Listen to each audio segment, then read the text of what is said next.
Hello, everyone. So excited to see you all here today. It's been a very long, exhausting day with amazing resources that we got from Pam. So, if you are like me, your brain might be a little overwhelmed already. So, this will be a session we hope to just kind of play with some things and look at some strategies for building conceptual understanding in linear equations and graphs. So to get started, and I know we're coming in from lunch, so for those of you who are eating and drinking or people who might trickle in, we're going to start with a little bit of a warm up for a notice and wonder. So while we're doing this, I'll just this will give everyone a few more minutes to trickle in and get things kind of ready for our session. So let's play notice and wonder. What do you notice? What do you wonder about this graph? And this is an activity taken from the Calm curriculum. That is a curriculum that Atlas is currently going through and doing trainings on to help implement across our state. So I'm going to watch the chat box. What do you notice? What do you wonder about these lines?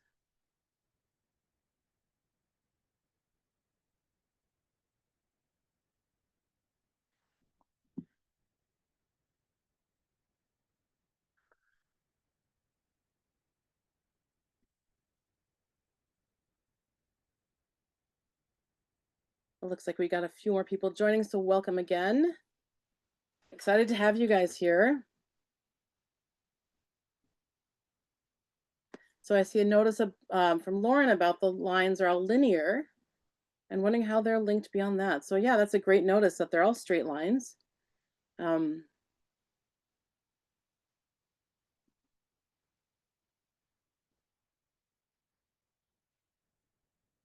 you're not being asked anything specific, just what do you notice and what do you wonder about? That's a great question. So what I love doing a notice and wonder with my students, and what I remind them is that you really can't get these questions wrong. If you notice something, that's the right answer.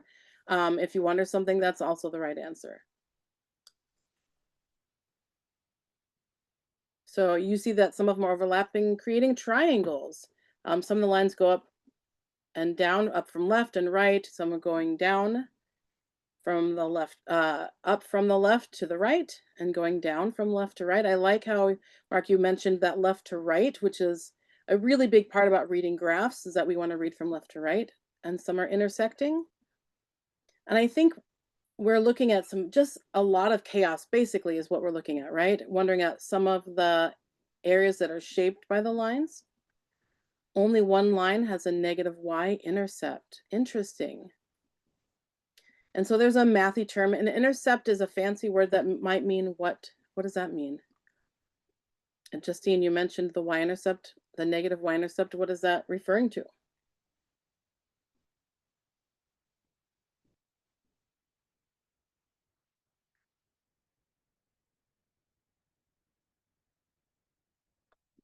There's also a comment about crossing at the same point. So what we wanted to do with this, and keep on the comments coming, the intercept, yeah, where the line crosses the y-axis.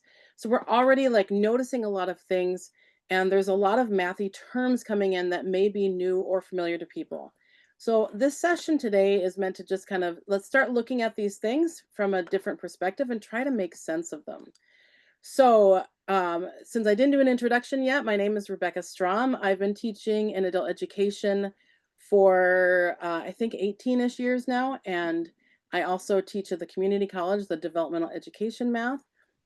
And I am excited to be here today to talk more about how to build conceptual understanding and explore the slope, y-axis, x-axis, the intercepts, playing with domain and range. These are concepts that I see students really struggling with in both adult education and on the college campus. So as we want to do, the main thing we're going to start with is this idea of explore. And so we're going to play with Polypad. How many of you are familiar with Polypad or have heard of Polypad? It is an extension now with that Amplify and Desmos and all those great free online resources that also have paid parts, but this part is one of the free ones. Who is not, okay, just starting to be familiar with Polypad? And I'm going to be 100% honest. I am super a newbie. In working with Mark, he was able to help me even learn more things. So this is what we're going to do in Polypad. So if you're new, you're in the right space. A few years ago, we had an amazing presenter, Cynthia Bell, who did an activity that looked something like this. So this is an activity that we are adapting that she gave us, and we are going to use in our breakout rooms. And so there's a graph, and the theme is giving your pet a bath. And you are going to write the story based on what you can interpret about the graph. So to do that, we're going to look a little bit into Polypad. So when we're in Polypad, we are going to, I'm going to show my screen with the Polypad really quickly. It looks a little something like this, and you can launch Polypad, and there's a lot of amazing resources. For our resource today, we have one that I built in that, I'm going to quick grab this, that has that worksheet already built into it. So what we're going to see is, all right, of course, if it's going to go wrong today, it's going to. All right. So we have this Polypad website. I have this activity built right in. What I did was I took the worksheet. So when you link, we'll give you a link. You're going to see the worksheet on the right, and then you're going to have a graph on the left. And so you're going to use the graph on the left to tell the story. So one of the different tools that we're going to play with today are in Polypad. I just want to demo a few of them. On the right-hand side, you see this button over here that says pan. If you click on that, then you can move things around as you need. You can zoom in and zoom out on this button, on these buttons over here. If I'm coming down here, I want to write my story. There's a few ways to write the story. One of them is you can use a drawing tool. And if you want to change the ink, it's going to be this black spot over here, so I can write and draw and have arrows and things like that. I can also grab this text box, and then I just click and start typing where I want it to be. Another thing I can do is if I click on the move tool, when I'm on my graph, if I click on the axes, the y-axis or the x-axis, as I'll zoom in so you can see, this allows me to change the settings of my axis. Maybe I'm telling a story where I want things to be moving by 20s, or I'm telling a story where everything should jump by 1s. I actually can adjust the scale factor of my x-axis, which is this horizontal one, and the y-axis using these buttons. Last but not least, and this is just what I have discovered, so I'm sure for those of you who know Polypad, there's a lot more to do. If I click on this line and I want to talk about what's happening in this line, these three dots give me the option to label. And so I can say, I'm just going to write uphill for now, and then I can hit enter, and I'm labeling each segment of my graph. So you're going to get a link to do this. It's going to be dropped in the breakout room, and you are going to have groups of people so that you can write and share your story. And as we come back together, we're going to reflect on how interpretations of these stories align with what we can see about our graph. And so I'm going to, let's see. So when you're in your breakout rooms, this is the story you're going to see. Are there any questions about this? Sorry about that. I just wanted to make sure I did a quick demo to show the different features. Feel free to ask questions. A link will be dropped so you can open it before you go into the breakout rooms, but probably just share one screen in the breakout room and build your story together. Any questions before we get started? We're going to give you 10 minutes in the breakout room. This can really take a super long time, but because of the amount of things we want to get through, we'll start with 10 minutes and see how it goes. There's your link. Go ahead and click on it, and then you'll join your breakout room. Yeah, so just to kind of echo what Rebecca's saying, make sure you open that link before you get to your breakout room. And then once you do that, I'm gonna open the rooms right now. Have fun, everybody.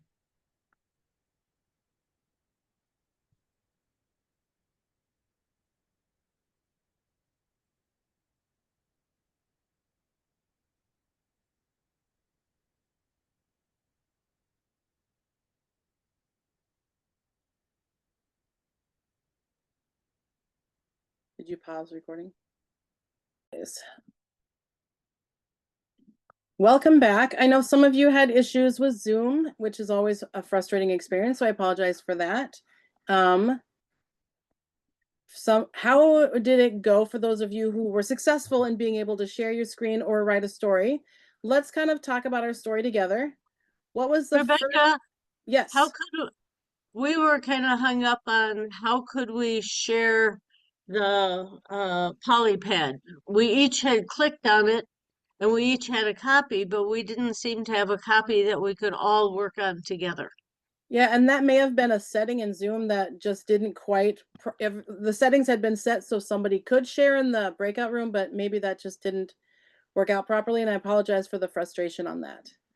So, but sharing your screen, even being able to look at your own screen, were you able to like come up with a story that maybe aligned to the graph? What do you guys, so let's talk about your graph. Did anybody change the scale or did you leave it the way it was? I know in the directions of the graph, it mentioned this idea of that the labels weren't great. And I didn't highlight that before I sent you off to the breakout rooms, but just the idea that often we see a graph that doesn't have a great label. Time is not a great label. Why is time not a great label? What would be a better unit?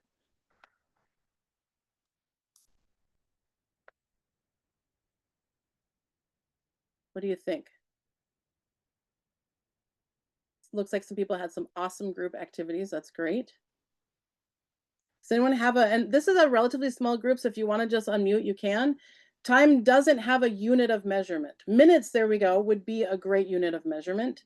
So if you would maybe change this to minutes, what would be a better unit of measurement for our y-axis? It just says water level.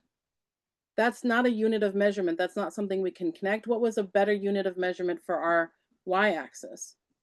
Inches would be good. And these are things that at least are really helpful as we become specifically looking for details in graphs. And then when you wrote your story, what was the first part? How does somebody start your story? You can either unmute or type in the box. Let me know. I can do that. Okay. So the 0 point is when there was no water in the bathtub.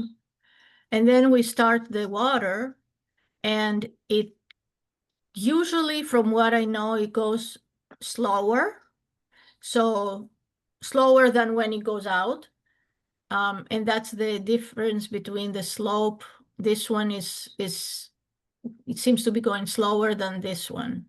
Okay. So and then when filling the tub, it goes up to whatever the number 4, which would be maybe like, I don't know, 4 inches. Well, probably that's, I don't know if it's enough, but whatever. And then we level that.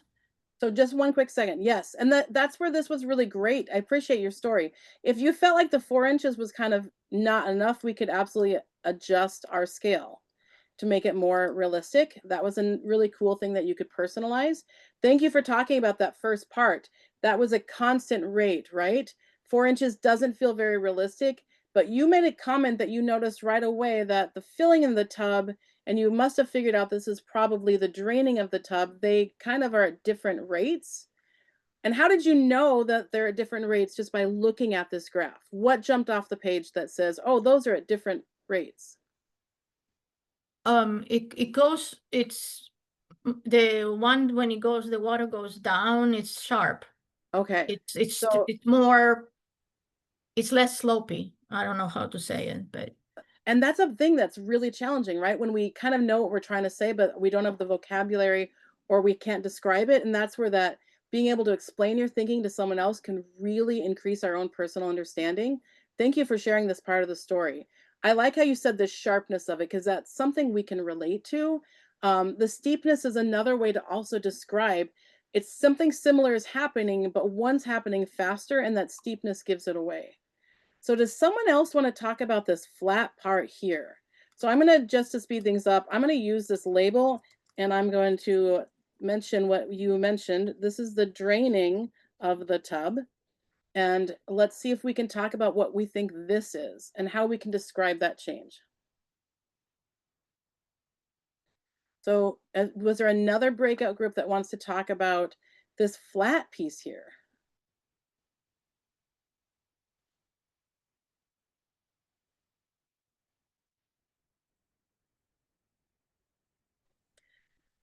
I can say that in our group, we determined that was a time where the water had been filled in the tub to a sufficient level and that we were going in to collect the pet. So the water was just sitting there before we dropped the pet in, causing the water to rise. Yeah, the water is sitting. And is there a change in the water level at this point? No. No, and that's a really powerful part about slope, is recognizing this is a section where there is no change. So at 8 minutes in, 10 minutes in, 12 minutes in, there's zero change.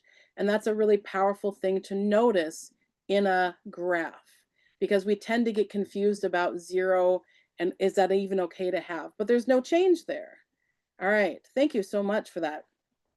And then there's this part that goes straight up and down, which is hard to read in a graph. So if I were to read this, my time didn't change this time. So in no time at all, can't measure any time, the water level rose. So how would that be? What could cause that? The dog. What about the dog? Tell me more about that. Well, if you put the dog in the water, it's going to take up space in the water. So the water has to go up because it's going elsewhere where the body isn't of the dog. Okay. So in no time at all, the dog jumps in, which of course isn't realistic that happened in zero time, right? We know there's some level of time, but the dog enters the water and the water immediately is displaced and raises. Mm-hmm. And then what happened in this part of the story? He splashed. He splashed. Well, there must be pretty little splashes, because what do we know about the water level? No. Well, you have to have time to give the dog a bath. Right. And you have to have some time because he's really dirty. He's really dirty. And based on the water level never changing, he's probably a pretty compliant dog. Yeah, because probably. He's not splashing water everywhere. All right. We have a couple pieces left. This is another piece right here. Who would like to, is there another breakout room that hasn't had a chance to share that wants to talk about what happened in this piece?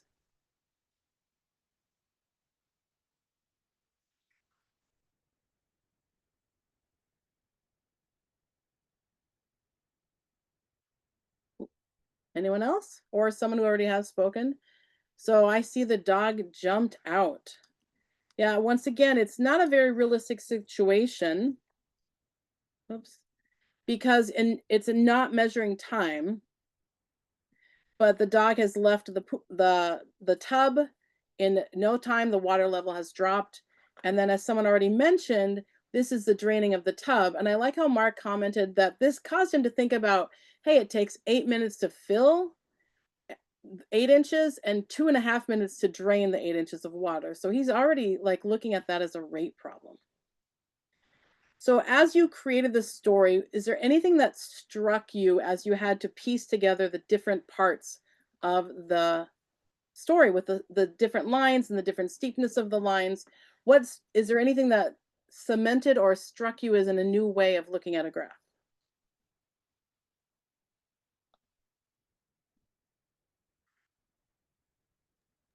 Can I? Yes. Say, it's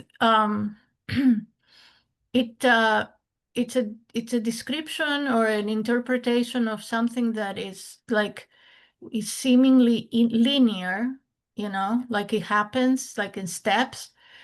The only difference, the only thing that I have is that when you like put the dog in, the whole entire body of water will raise, not just this area.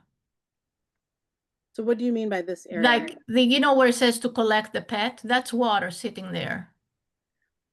Right. That just means the water level isn't changing. So if you fill the water and turn the water off, the water level is sitting there and it's not going to rise until the pet comes in. Does that make sense? So it's just telling me that this is, it's more the timing, right? Not necessarily the slope. So that's a Because great eventually question. that part is going to go up. Right, eventually, and exactly. And so as we're reading this, one of the things we should have typed in was what we said. This is the number of minutes, just straight up number of minutes. And over here, we have another situation where we're measuring the number of inches of water. And what happens is the slope is showing the relationship between the two. So as time increased, the water level also increased. That created that positive feel of the uphill slope. As the collecting the pet, time is still increasing, but the water level didn't. And so we're kind of measuring what's happening when. And it's often really challenging to read a graph because it's full of a lot of information. But if we can look at it from our x-axis, that's that the axis that looks like the number line that's flat, the horizontal one, and read it as that number increases. As x is increasing, what is happening to y? I'm just checking the chat back. Abby is mentioning the positive slope water is rising with the line time going on, and the negative slope water is dropping as time goes on. So here we have this positive slope, here we have a negative slope. How could we describe this slope as time increases? What's happening to our water? So at 13 minutes, it's sitting at about 11 inches. At 16 minutes, it's sitting at 11 inches. As 22 minutes, it's sitting at 11 inches. If our slope is finding that relationship between the two, what can you say about that slope? Right, it's the same. There is no change. And this is that really hard part of recognizing a zero slope section of our graph. That zero slope is measuring there is no change. As time increases, because time does, the water level is not changing. So as we're looking through this, this was kind of a way to kind of sell our story, help us really picture graph slope. And there's one more part of the graph I didn't talk about as far as defining. So we defined this as a positive slope and this as a negative slope because water is dropping. As time increases, our water level is decreasing. On this one, as time increases, our water level has stayed the same where there's no change. How could we describe what's happening here? How could we measure this rate of change? Would that just be a drop? It is a drop, but how do we measure that as slope? This is the one slope that's really challenging to describe. A vertical drop. So I just jumped off the cliff. That's right. And if we tried to measure, here's the thing we're noticing. All of these points, because remember, a line is really an infinite number of points so close together that they look like a solid line. Every one of those points has the same time, but different water levels. And we talked about, even if you dropped your dog in quickly, and he loved it because it was fun, that would still take some level of time. It is not possible in no time to have water change. It's not possible. And so these vertical slopes here are what is that really challenging undefined slope, because it's not possible to have all of those things actually happening, because we're measuring change, how much things go up compared to how much they go over. And my measuring left to right, my minutes, that change is my denominator, which if there's no change in my time, it's a zero and we can't divide by zero. And this is just the tip of the iceberg again, but just talking about why this is not something measurable, because time has to continue. There is no way to stop time and have water at the same time.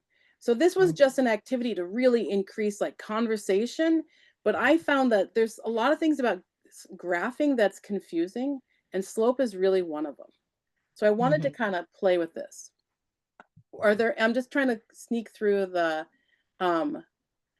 chat box. I see the ELL, is it Mara? I hope I say your name properly. Yeah, this is a great example that can be really tweaked to different language lessons and really focus on different vocabulary. So I really thought I found that to be helpful as well. Mark saying that telling the story forces you to make sense of both of the axes, like the dog entering the water is making sense of the water level increasing. I also agree with that. I like how the storytelling forces you to understand why labels are important.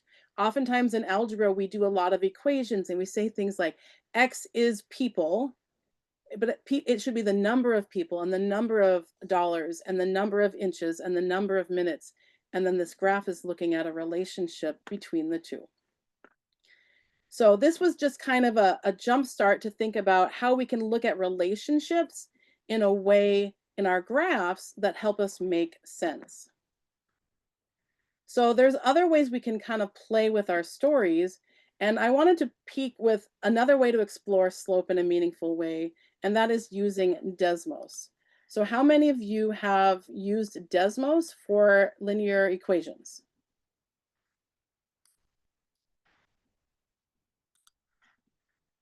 Has anyone done much graphing with Desmos before?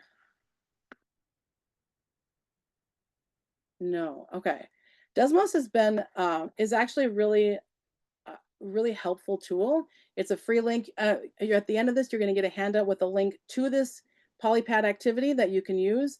You'll also get a link to the handout if you want the paper copy and links to these Desmos. What's really handy about Desmos is we know once you get into thinking about graphing linear equations, you've probably heard y equals mx plus b. And that's the equation that highlights our slope and it highlights our y-intercept and it does the graphing for us. What I love about this is if you're not sure, like I still don't understand how slope and everything plays into this line and this graph, you can type in y equals what I like to think of as something x plus something. And Desmos will ask you, if you can see on my screen, that would you like to add a slider?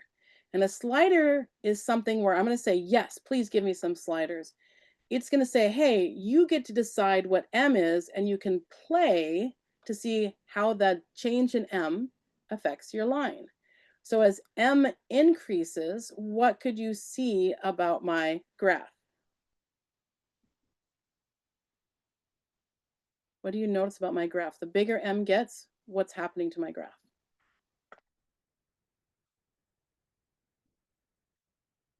It's getting steeper. Absolutely. It gets steeper and steeper. And you'll notice I can't make it a perfect vertical line, just like that part of the dog, that part of the slope that went the bath part, because that's not a real number. Anything divided by 0 is undefined. We can't do it. And for that reason, I can't put an M in here that will do that. I can create a graph that will do it, but I can't create an M that will do that.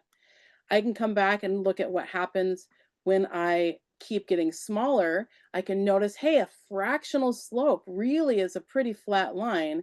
What do you think is going to happen if I keep sliding this the other way and I see what happens with a negative slope? What do you think is going to happen? Check in the chat box. So tell me more about opposite. The tilt will absolutely change. Can you describe how it might change? So I see this, you typed in a reciprocal tilt. And if a student said, what do you mean by that? How might you respond?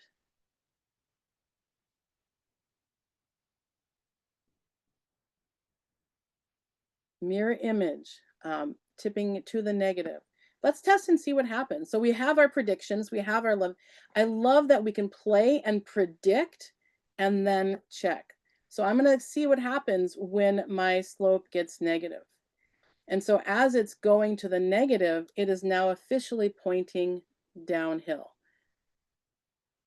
So as we're playing, I can keep going. I can use it going all the way down. So I used to do an activity with my students before I knew about Desmos, where I would give graph paper and a spaghetti noodle or a coffee stirrer. And so here's your line. Let's play with what you think will happen when this, and they could physically shift things around. I love with Desmos, you can be precise, you can still predict, and you can play with them. Same thing is going to happen. I'm going to put this back to my zero slope. Here's my zero slope. So there's no change, and I've created that great flat line.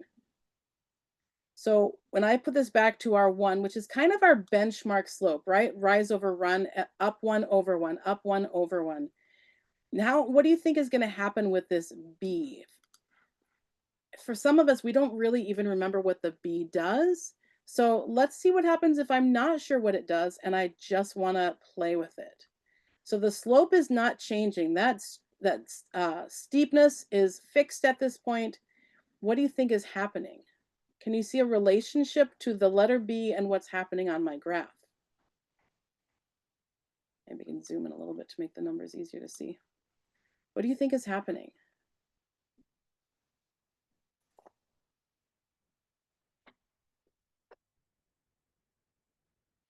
Can someone see a relationship with the number B and what's happening? Is shifting up or down? Yes, it is. It's actually aligning in this form, y equals mx plus b.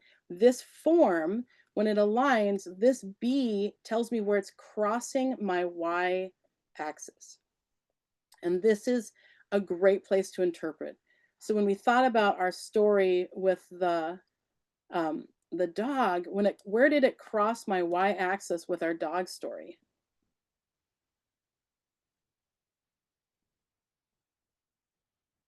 And how can we interpret that? So we have a name for that, that crossing that y-axis has a name, the y-intercept, because it intersects with our y-axis. And yes, it crossed at 0, 0. So at the timer of 0, at 0 minutes, the water level was also at 0. So our y-intercept is often kind of our start at time 0, at $0, at 0 minutes, at 0 days. It's kind of a great place to interpret the start of if it's a real life story problem.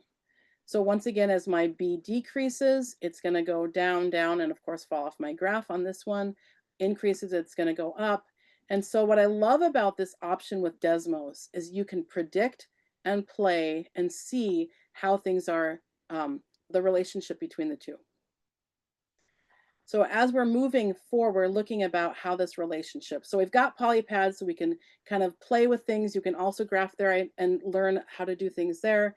If Desmos, I love, is you not only check your work, but explore and play. You could create your own equation. What might it look like? I'm trying to read. Abby's got a great question. I'm going to read it really quick. If you're in a setting without computers, spaghetti, you have students with a pencil or a strip of paper and a paper coordinate plane to do what Rebecca's doing. Yes. As you change M and let them explore without telling them what the change will look like. I have used spaghetti noodles as well. Without spaghetti, is that what you're saying? You have students use a pencil or strip of paper. Absolutely. You can use different things because we know with the levels of knowing, we know that having something that you can tangibly touch and move really helps cement our understanding. And that works in the digital world as well as concrete hands-on. As we're looking at our graphs, I wanted to think about, okay, so we can play with some things, but we also have to be faced with reading equations, right? So this idea of thinking about how an equation looks and having it be a relationship, that slope is our relationship and it's our rate.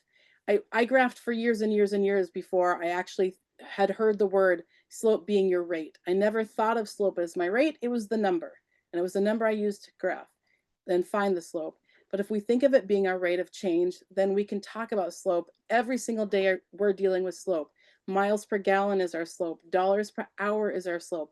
If I'm pumping gas, dollars per gallon is my slope. It's my rate of change. And so if we can start reading our graphs looking for a rate instead of a number, that can really help our understanding. So one of the things I think about is, I stole the phrase from the ELA, is that reading for understanding. I love that phrase. I think it's not used enough in mathematics. I think we're often just hunting for numbers and trying to place them. So for example, if we talked about graphing something that was our work, I earn $20 for every hour I work, we can interpret it y equals 20x, for I actually earn $20 for every hour I work. The rate feeling comes out. So this also brings out a lot of other mathy terms that are often very confusing. That input, output, domain, range, independent and dependent variables. So when we start talking about things like wages and hourly wages, it makes sense that the number of hours we work is independent. It's random, it can vary from day to day, but the amount of money we earn depends on those number of hours. And it helped me sort through the difference between that independent and that dependent variable. That input, what am I plugging in, and the output, what is coming out. But that phrase is domain and range, I've still found can be kind of confusing. So I'm going to look at that a little bit after we play with some more equations. So one of the things I liked to look at is this idea of relationships. And please keep throwing your questions in the chat box. I appreciate being able to read them. Excuse me. So we tend to read y equals x. That's an equation. This is a great benchmark equation. But what would happen if we read it for understanding?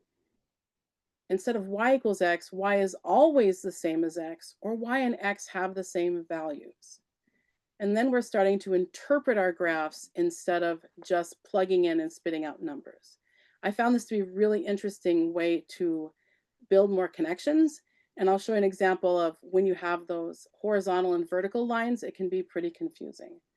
So if we're looking for this idea of slope and this connection between them, we can also start reading for understanding. Y equals x plus 4 feels like a math equation that I can't understand. Y is always 4 more than x feels like an equation that I can build understanding in. Y equals 2x minus 5. Once again, it's one of those things we get in the mode, we're just answering the equations, we are plugging things in, we're spitting out answers. But if I want to understand and check my work, y is always 5 less than twice x, then I can start making sense of it. Do my numbers sound right? Is that what I expect? And I can also start comparing slopes like these last two equations. If y is 4 more than x, or 5 less than twice my x, where the graphs are going to fit are going to be different. But what could you say to interpret the steepness of those graphs? What do you think? If I'm looking at the slope of the y equals x plus 4 and the slope of y equals 2x minus 5, what do you notice?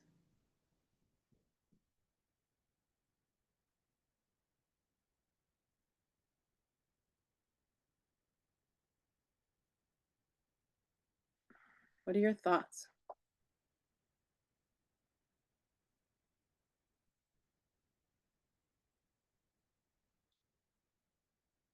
Is one of them going to be steeper or flatter than the other one based on the Desmos and sliding that M and the B around? What do you think could happen?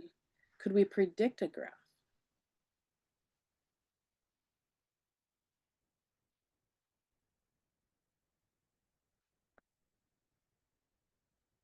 Well, we can come back to Desmos and we can actually play. So if I come over here and I type in y equals x plus 4, and I want to compare that to my other graph, y equals 2x minus 5,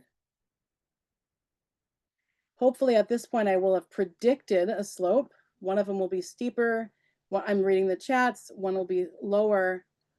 We're talking both about where it crosses our lines and the steepness of the graph. And so being able to have this visual inside in your mind about what you're seeing is very helpful.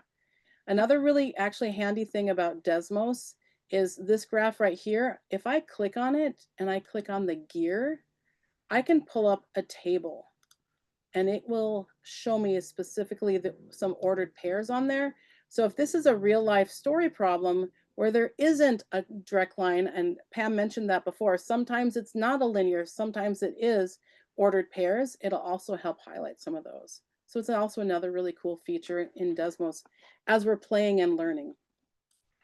So as we're building these, I found that this playing with the Desmos has been really, really helpful.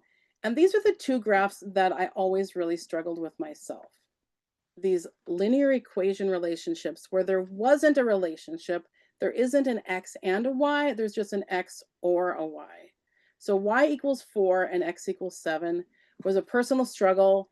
I could not remember which one was supposed to be a vertical line, which one was supposed to be a horizontal. It felt counterintuitive to me until I started reading it instead of Y equals 4 to Y is always 4, because there is no relationship. X isn't coming into play. There's no rate between the two. Y is always 4. Then when I created just a few ordered pairs, I was always able to see why the graph is the that excuse me, that line where it's over 5 up 4, over 0 up 4, over -4 up 4, and this is that 0 slope horizontal line. When it comes to X equals 7, once again, I always wanted to think, well, the X axis is horizontal, X equals 7 must be horizontal. This was a confusing piece when I was learning about these, but interpreting this instead of X equals 7, X is always 7. There's no relationship. Nothing's going to change that. I found this to be incredibly helpful, creating those ordered pairs in that table. And so once again, looking for the relationships and then understanding when the relationships aren't there, but then also learning how to read the equations for meaning. So I just want to pause for a second and see, I know this is feeling very me talking and I really want it to be more engaging. I want to see like where the questions might still be, or where there might be some answers that we can look at, we can play with.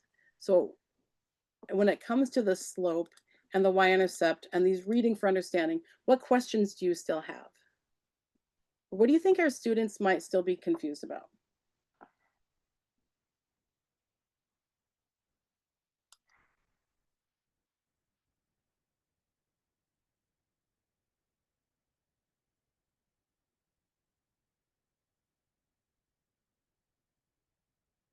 We haven't quite covered domain and range yet, and that's the next piece. But before I go to domain and range, I wanted to make sure that the slope and y-intercept is starting to feel like a little bit of something that we can understand. The slope is that steepness of the line. It's the rate that's happening. And the y-intercept is that where it crosses that y-axis and is often that start point.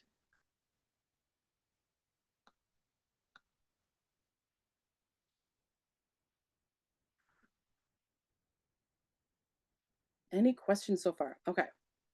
I'll keep monitoring the chat, but I want to talk about this idea of domain and range. So I'm sure you've seen this graphic before. What do you notice about this graphic? How have you used this in your classroom? This function box with the input output. So how is that being used, or what do you think of when you see that?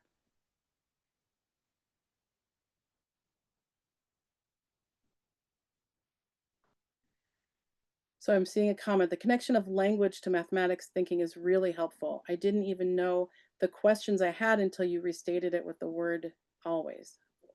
That's great, Mara. So on this, okay, the comment about the function box, we plug something in and we get something out. And so that's basically what this box is. It shows the input and the output, and that input is the X. This is what we're putting in. It's completely independent. It's a random number, but the output is that value that depended on what you plugged in. So when I try to think about this, I think about domain and range. How can someone describe domain and range in their own words? So I'm just going to keep reading through the chats, appreciating that the start with the graph helps students visualize the change in the equations. The function is a machine or a situation doing something to the X, absolutely. So when you try to explain domain and range, how do you describe domain and range, and what are some questions your students have?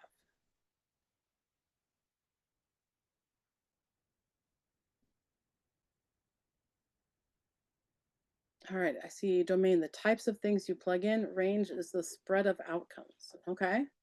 What are some other, and domain and ranges can be interpreted a lot of different ways. What are other ways people see them, or what are some questions your students have come up with domain and range?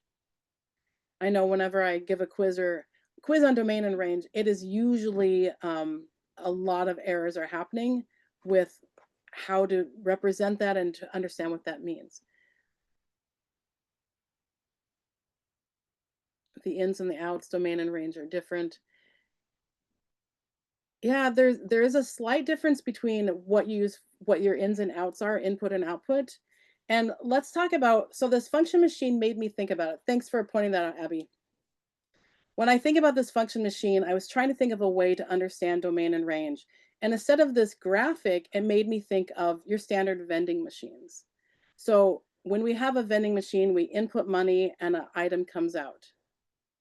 So when you look at these 4 different vending machines, what are something you notice?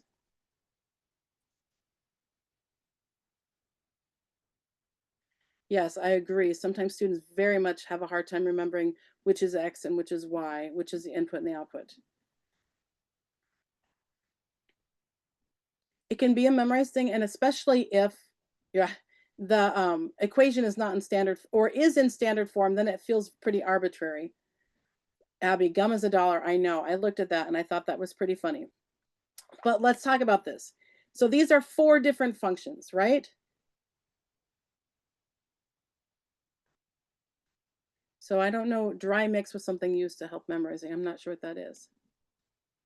So the choices, and it depends on what you put in, absolutely. So these 4 different machines are 4 different functions. They're having different input and different output. So for example, it's really kind of hard to tell, but the first one is a gumball machine. And I'm pretty sure you must have to stack the 4 quarters together. I've seen that happen before. The second one is selling like Polaroid cameras and film.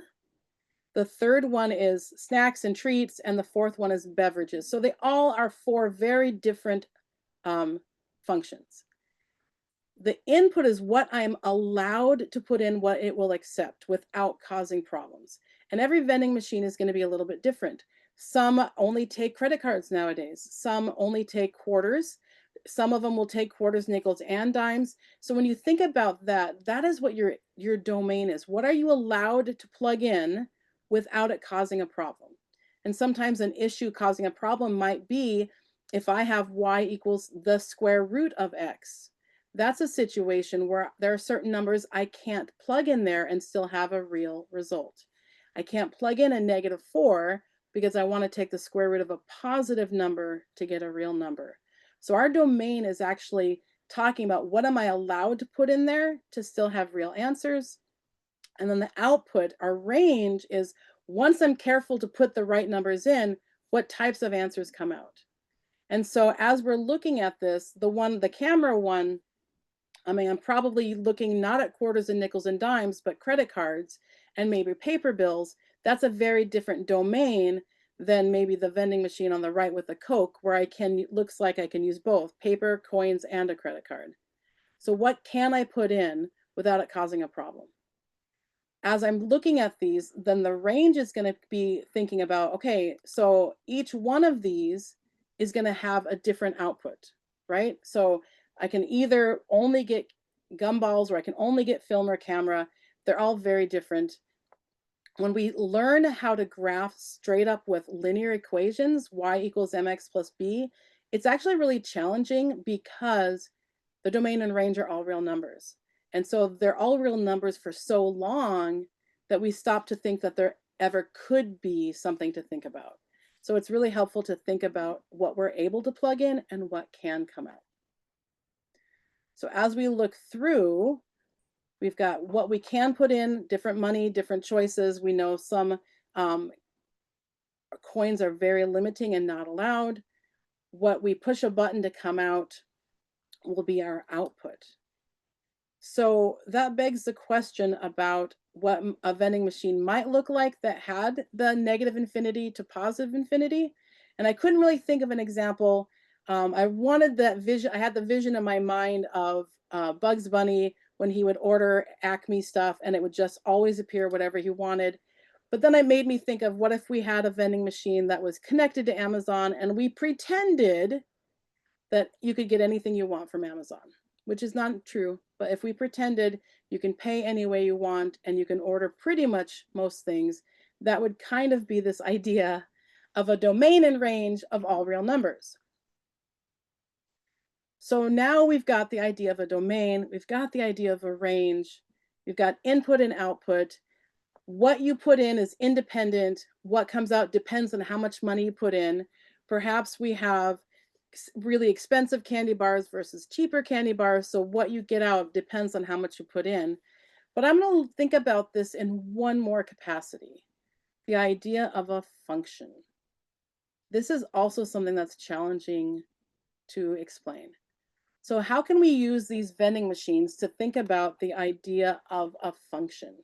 And what is a function? So I'm going to check the chat box. I'm going to give everyone some thinking time. How can we use these machines to interpret the idea of a function?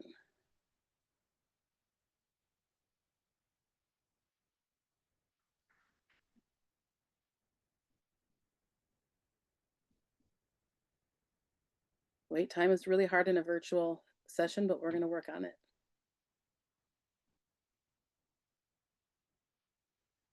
So I'm reading in the chat that every input is connected to one output. Right, so how can I think about that? So another one, yes, every time I hit F9, I get a Snickers bar. So which of these machines would you think is probably a function? And which of these machines would you say maybe couldn't be interpreted as not a function? Depending on how you interpret it.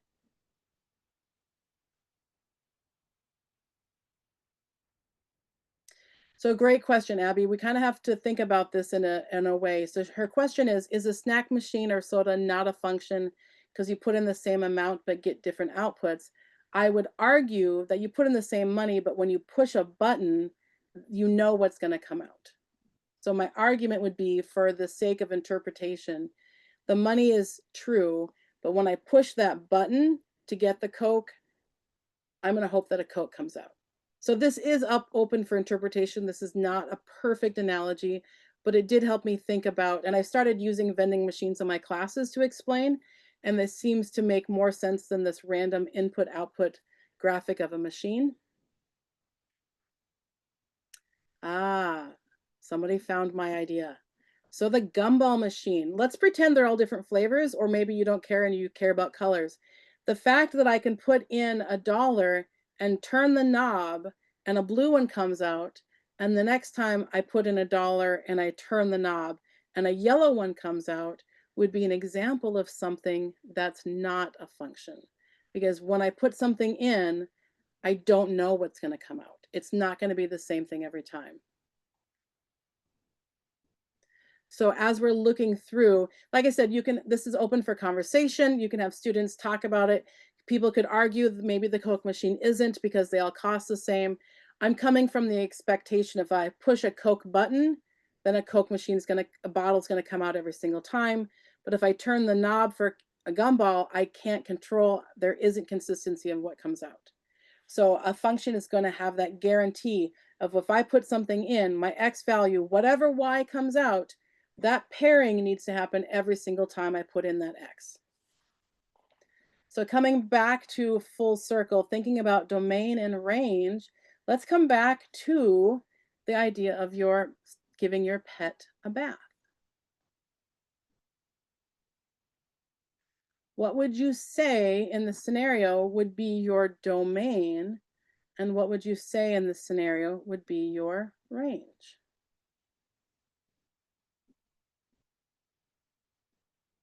And is this an example of a function or not?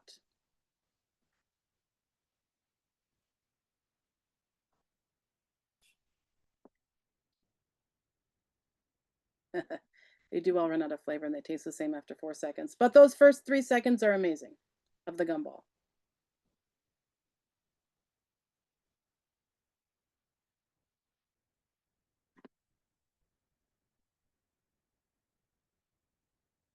So what do you think on this one the domain would be? And what about the range? So I'm seeing a domain in the chat box of 0 to 30. Do we agree or disagree? Or do we have some other ideas? I'm not going to say right or wrong. I'm just going to visit. So the domain I'm reading is 0 to 30, meaning in this case minutes. Would that be a domain?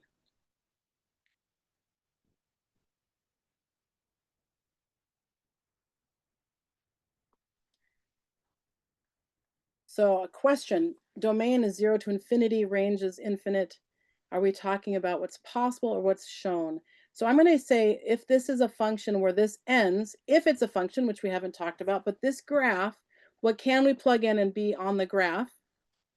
I would say our domain and range would represent the graph specifically here. Because remember, you can have a domain and range of just a handful of ordered pairs. It doesn't have to be a line. It doesn't have to be a relationship that same way. I've seen test questions where given these 6 ordered pairs, what's your domain and what's your range? So given this specific story, what would you say would be our domain and what would be our range? And so do we want to come back to the 0 to 30? Does that seem from 0 minutes to 30 minutes, that's where our story, our bath starts and ends? Then I would say, I personally agree, but I'm open to hearing if other people think differently. And then the range, does someone else want to share about the range? I see a comment in the range about 0 to 11.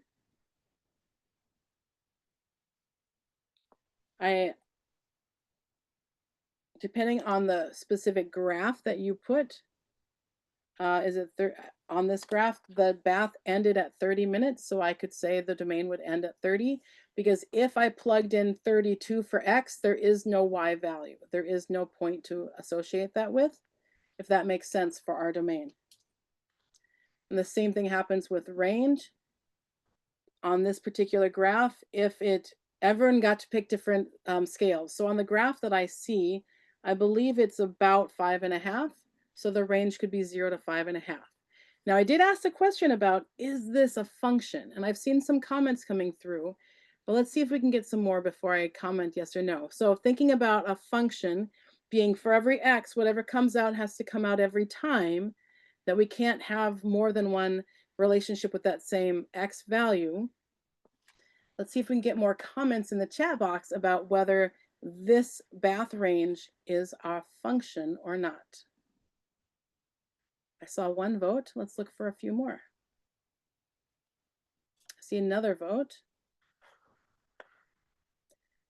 So I have one for yes, it is a function. I have one for no, it's not a function. And when that happens in my classroom, I always go this, oh great, we get to hash it out and people get to argue their thinking.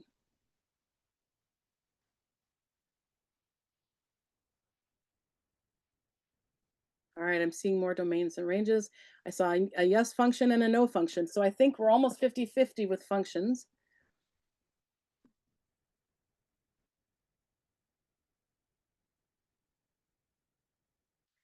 Great question. Can we piece this apart to say some of the sections are and some are not? I think we can make we can decide our graph together so we can see how that goes. So I'm still saying some yes, some no's. So let's talk about each piece just to be clear, and we'll come back to that question about looking at the sections individually. Is this section here, this first slant where the water is filling up, is that a function? Yes or no? Is there any issue with what we plug in and what comes out? All right, first section, a unanimous yes. Very good. This is a function because we have this great, for every X has its own unique Y. Then we have this section here. These are the two pieces. Let's be honest, these two parts here, the horizontal, vertical slopes, those are the ones that get really messy. So let's look at the second section. That flat horizontal line, is that part of a function or not?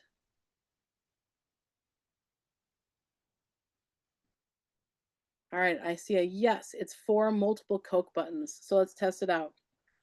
Oops. So as we plug in this 4, we got this, I apologize that my numbers are a little too small for me to see right here, but every X that we plug in, a Y comes out, and the same Y can keep coming out as long as when I plug in that X, Y comes out, just like that vending machine. There can be 6 buttons for Coke, but as long as I push this button and a Coke comes out, and I push it again and a Coke comes out again, it's still a function. So a zero slope is indeed a function. Now this vertical slope, what do we notice about this?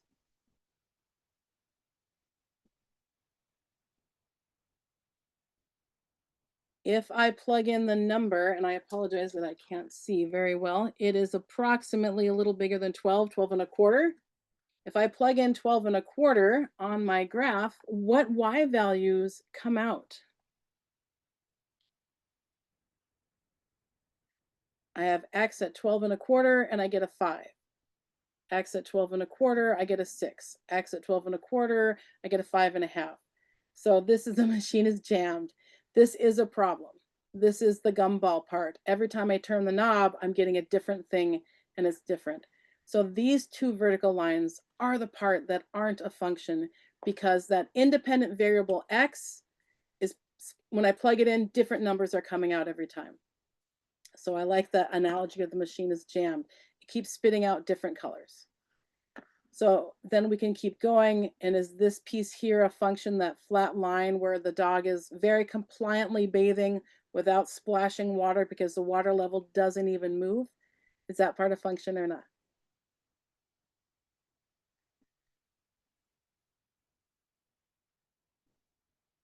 Yes, I'm seeing some yeses come through. And then of course, these 2 are the parts that make it a non-function. These 2 vertical lines, and then the negative slope is indeed. So as we're going through, the thinking we are looking for is the domain is what X values we can plug in. The range is what Y values come out once we plug those in. And then the function idea is if I plug in an X, whatever comes out has to be consistent every single time. Now, this is literally just the tip of the iceberg. This is just talking about introducing some conceptual understanding, trying to deepen and explore some of what we're thinking about this. Those intercepts being our start points. Sometimes it's, the time 0. If it's a graph of money, it might be when I hit $0. But those zeros are really important parts of a story problem. Having those domain and range and understanding specifically not only what I'm plugging in, but what could I plug in or what can't I, that would make it an issue. I hope that we explored some new resources that you haven't seen before. And if you have, that's awesome. And I would love to hear how you're using them in the classroom. We do still have about 10 minutes left. I'm super open to more questions, or if people want to explore some more resources, we've got a few minutes. I just want to say thank you so much for coming. I'm not trying to close it yet, but I just want to thank for your participation. I really appreciated it. Are there some resources you want to still look at? Do you want to explore PolyPad a little bit more? Do we want to look at Desmos a little more, or do we want to just talk about the joys of domain, range, and slope? Feel free to unmute yourself.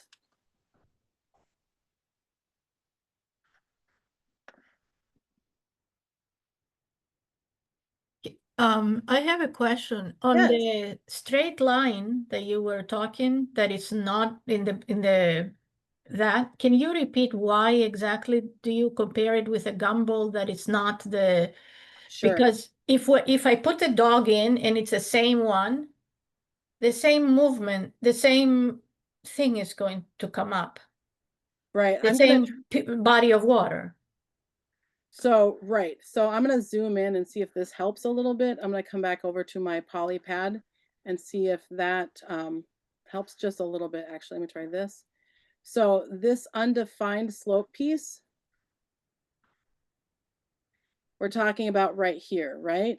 So yes. if I look at this from a perspective of at 13 minutes, I have 8 inches of water and 8.5 inches of water and 9 inches of water and 10 inches of water and 10.5 inches of water and 11 all at the same time. then we aren't having a relationship between time Oh. and water. Okay, now I get it. Yeah. These are the two that are the hardest to understand. That zero slope. At 8 minutes, I have 8 inches of water. At 9 minutes, I still have 8 inches of water. At 10 minutes, I still have 8 inches of water. What I like to explain this typically is through the idea of salary. If I'm an hourly employee, my relationship of how much money I earn relates to how many hours I work. If I'm a consultant or a contract, then I might get paid $100 for the job. So I could work 4 hours and get $100. I might work 10 hours and I still get that $100. There's no relationship between the hours I work and how much money I make. But the undefined slope would be if I work 5 hours and one time I make $20 and one time I make $100 and one time I make $300 and there's no relationship, that I can't measure that change. So that's kind of what helped me think about the difference between zero slope and undefined. Are there other questions that we can explore before the end?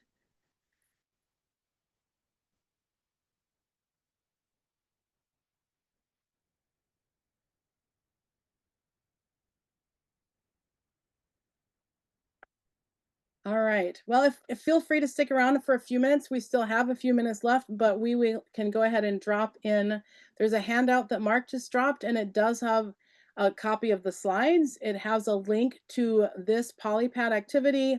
It has a link to Desmos just to play with it, and a link to the handout of the original giving your dog a bath activity. So if you're in person and you want to give out paper, it also has an evaluation on there. I'd love to hear like what's helpful and what could be more helpful next time. I really do appreciate your feedback. So I'm going to stick around, but for those of you who want to jump off and get a break before the next one, thank you so much for coming. I've really appreciated it. Thank you again, Mark, for all your help in the technology and everything else. And I hope you guys have a great Math Institute.